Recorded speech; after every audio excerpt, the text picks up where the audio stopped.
Hey guys, what's up? MadSeason here, back with another video for you. Blizzcon 2018 is coming up here soon, so I thought it might be fun to make sort of a prediction video, kind of like how I did last year. I'll also include a wish list of what I want to see, just for the heck of it, I guess. The main games I'll be focusing on here will be World of Warcraft, of course, and also Diablo, since those are the ones that I actually play. Diablo not so much these days since it hasn't had a real update in like a year, but I do play it in spurts every now and then whenever a new season starts up. The other games like Overwatch, Hearthstone, and Heroes I'll take a pass on simply because I hardly ever play them, and I'm not really interested in them anyways, to tell you the truth. So let's start with the big one, and that's World of Warcraft. We officially have two categories for this now. If you didn't know, they recently had an announcement where they confirmed that they'll have a panel for Classic World of Warcraft, as well as Current. I think Current will be the main thing, but still, we got two things to look forward to in the realm of Warcraft, which is very exciting. Let's start with Current first. As you may know, the 8.1 patch just went up on the PTR servers a few days ago.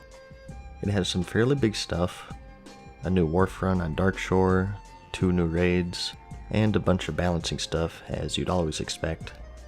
So probably nothing new to reveal for that at BlizzCon. Looking back at BlizzCon 2016, you can make some good comparisons though. Legion was released in August, and BlizzCon came on November of the same year like it always does. BfA also launched in August, so we're in a very similar timeline in regards to the age of the expansion and the time between release and the next BlizzCon.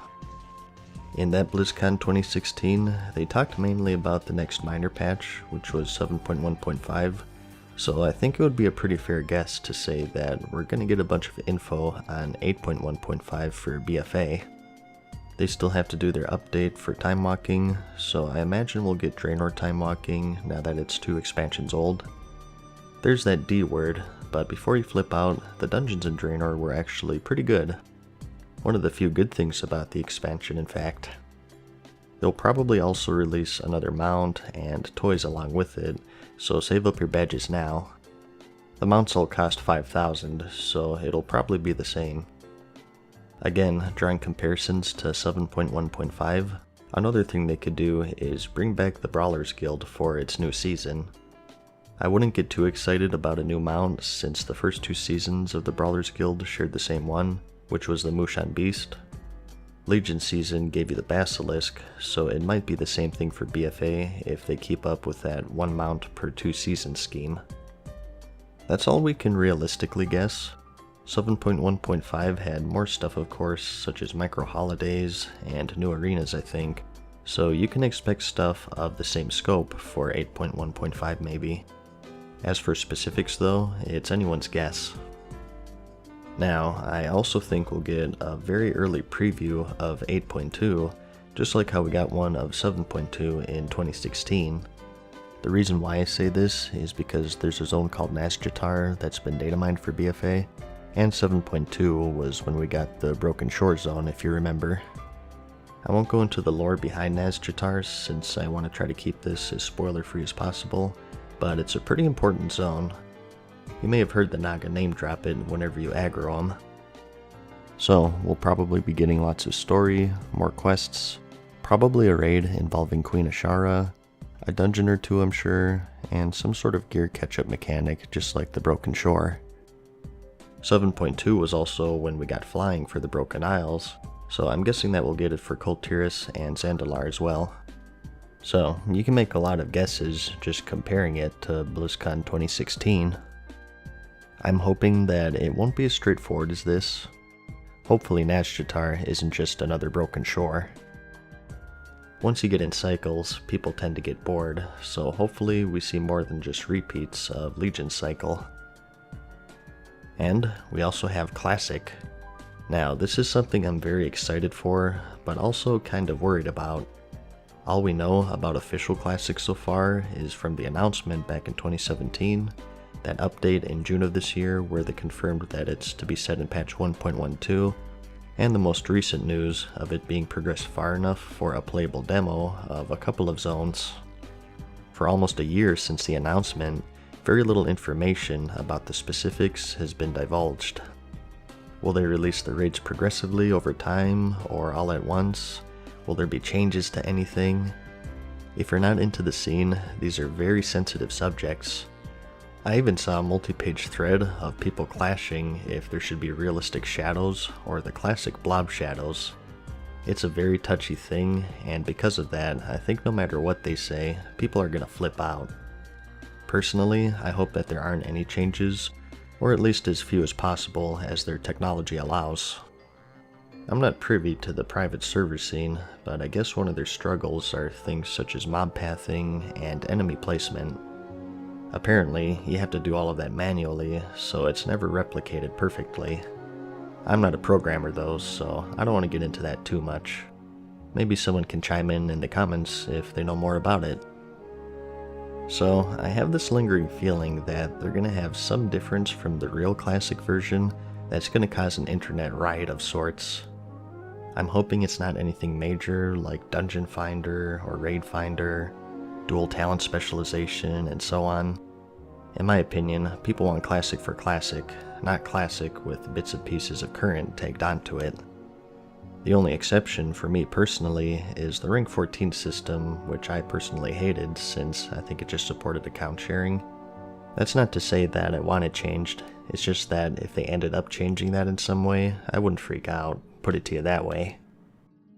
As far as what they'll talk about, they did confirm that they'll go over their philosophy and some of the hurdles that they've had to overcome, but I think this will be when they finally address that burning question of changes or no changes.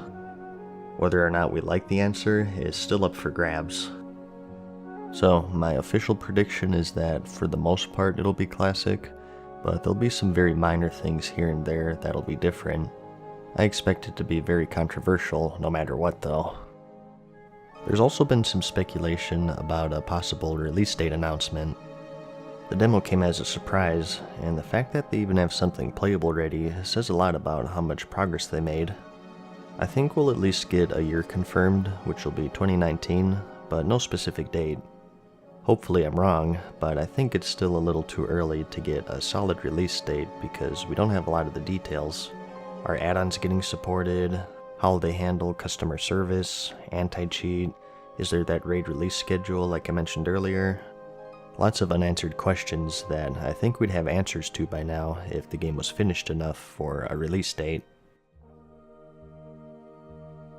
But that's it for World of Warcraft, I guess.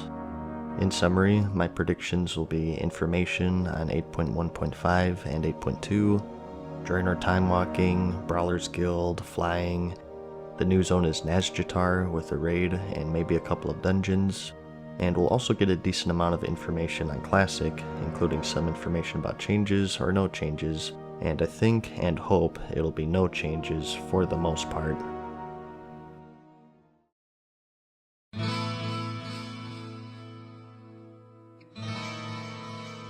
For those who don't know, before I started YouTube, I just streamed Diablo 3 for about half a year I think maybe. Anyone who's been watching for a while knows my thoughts on Diablo 3. I think it's a good game, but it has squandered potential. With its addicting and fun gameplay, I think it has the potential to be one of the best of all time. The issue is that there's nothing really beyond that gameplay that keeps you there. It doesn't have that depth that other games of the same genre have, such as Path of Exile to name the most popular. How many people have you talked to about Diablo say that they've played it consistently for more than a month? In my circle of friends, that's usually the burnout area, because at that point you finished your gear set for the most part, and from there it's just straight up grinding for half percentage upgrades. Some people can do it. Personally, I can't for long without consistent major updates.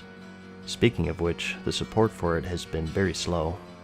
The patches come out at a snail's pace, and they're usually very minor things such as balance updates instead of new features like more armor sets or gameplay modes and so on. Well, earlier this year in August, Blizzard released a video titled The Future of Diablo, where they basically say that, hey, we're still working on it. We got a few projects in the works, so expect a big announcement from us later this year, which will of course be BlizzCon. Right now, there's speculation if it's a new expansion, a sequel, and if so, what is that sequel? Another action RPG just like Diablo 3, or an MMO that's set in the Diablo universe, or a mobile version of the game complete with an in-game cash shop. Let's tackle one at a time. In my opinion, it'll be a sequel rather than an expansion. A few reasons for this. One is, in my opinion, they kind of called it quits on Diablo 3. The game is fairly old now, with it first being released in May of 2012, and its expansion in March of 2014. The expansion has been out for twice as long as the base game. And no, I don't count the Necromancer as an expansion, that's just a class. Comparing it to World of Warcraft, which is an MMO that requires a lot more care and effort, that has an expansion every 2 years. I think that instead of pumping out expansions for 3, they've been working on the next game in the series, which would explain the extreme downtime between patches and major updates. Now, as for what genre it'll be, as interesting as it would be to have an MMO in the Diablo universe, I think it'll be another action RPG style just like 3. A new world, new classes, new progression features, and story, and so on. I think Blizzard has been doing a pretty good job of spreading their seed in many different genres.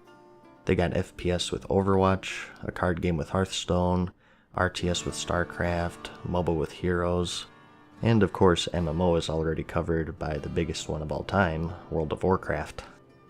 Financially, I just don't see them splitting up their MMO fanbase between 2 major franchises. I think they'll still keep it as an action RPG to replace Diablo 3, and if not that, something other than an MMO. What if it was an Elder Scrolls type of game, where it's first-person, open-world RPG? That would be an interesting turn, since all of their games are multiplayer. Plus, I think the Diablo universe could carry that pretty far. But that's about it. We have about a month before BlizzCon starts, so it'll be interesting to see how many of these I got right or wrong. Let me know your predictions if you have any, and I'll see you in the next one. Peace. Farewell for now, mortals. We hope you enjoyed today's video. See you again soon.